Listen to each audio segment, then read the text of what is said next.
What is up, ladies and gentlemen, Frank here, the Red Tie Guy, and welcome to another guide video on Shadow of War. This guide is a quick overview on all of the current tribes in the game, excluding the future DLC tribes. Each tribe has their unique abilities and gear, which provides you with certain bonuses should you wear some of the gear or have some of the followers in those specific tribes. Starting with the Terror tribe, it is as the name suggests. They're all about fear and inflicting pain on enemies. Some of their abilities include area of effect damage using the terror chains as well as the guillotine that will usually be situated within the fortress. You can shoot those to decapitate an orc or try to help a fellow orc before they lose their head. Some of their gear allows you to recover health when killing an enemy, and during a live stream event there was a certain challenge that if you recruited a level 40 or higher orc from this tribe, then consume attacks makes enemy heads explode, which causes nearby enemies to flee. Once they flee, a quick throw will instantly kill them. If you need some money, then the Marauder tribe is the one for you. From the start, you can immediately see that this tribe focuses on a lot of gold, as their gear has a very gold and shiny look to it. If you kill an enemy from this tribe, they tend to drop more silver or murian compared to other tribes. Using one of their weapons, as shown during a livestream event, gains you more murian than usual. Killing enemies with a ranged attack have a 30% chance of increased murian drop, a chance that a headshot will poison enemies, and if you aim for a full set, then you'll receive some of your health back on attacks. Moving on to my personal favorite tribe,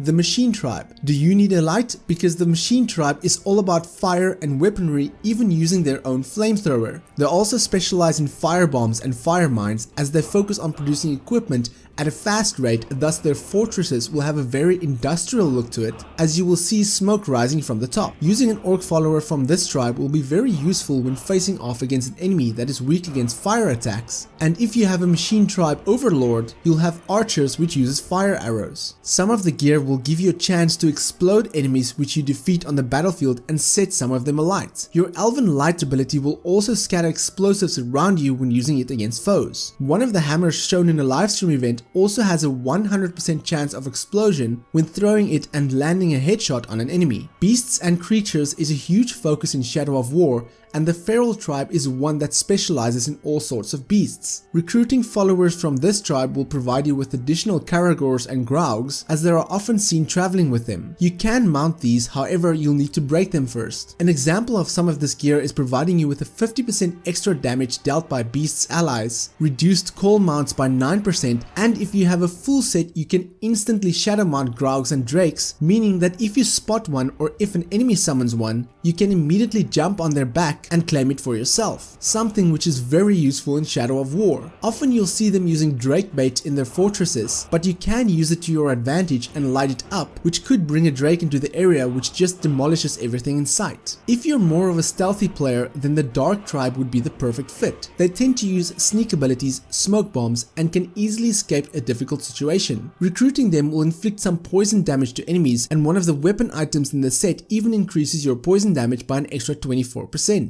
If you have a full set, then you have a 15% chance to inflict an explosive poison on grunts, which adds even more damage. You'll also gain back some might when enemies are hit with your poison, and quick throws can be applied every 32 seconds. If you're really into war and fighting, then you definitely have to choose the Warmonger tribe. They remind me a lot of a strong barbarian tribe thirsty for war and chaos. If you recruit them, then they'll often be seen in front of the army, absorbing most of the damage while leading their gang into war. They use thick armor pieces, and gear will most probably grant you bonus to defense and an increased attack damage. There are definitely a more hands-on approach in the battlefield. Last but definitely not least is one of the most mysterious tribes, which is the Mystic tribes, and they have necromancers and spiritual abilities. That means that followers can bring dead orcs back to life, and they can also use a multiply ability where you have to figure out which one is the correct orc before defeating them. Their fortress is often covered with skulls and instantly gives you a feeling of the dead. Some of their gear provides extra focus recovery per kill,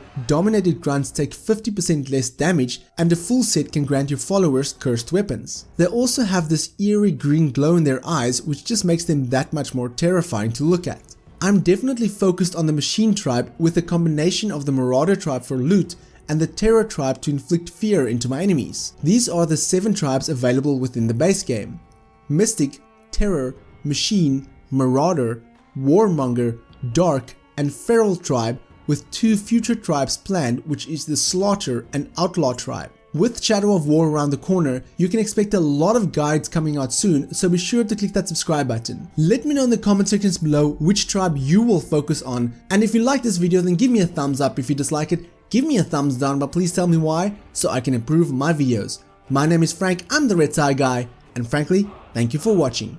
Catch you guys in the next video.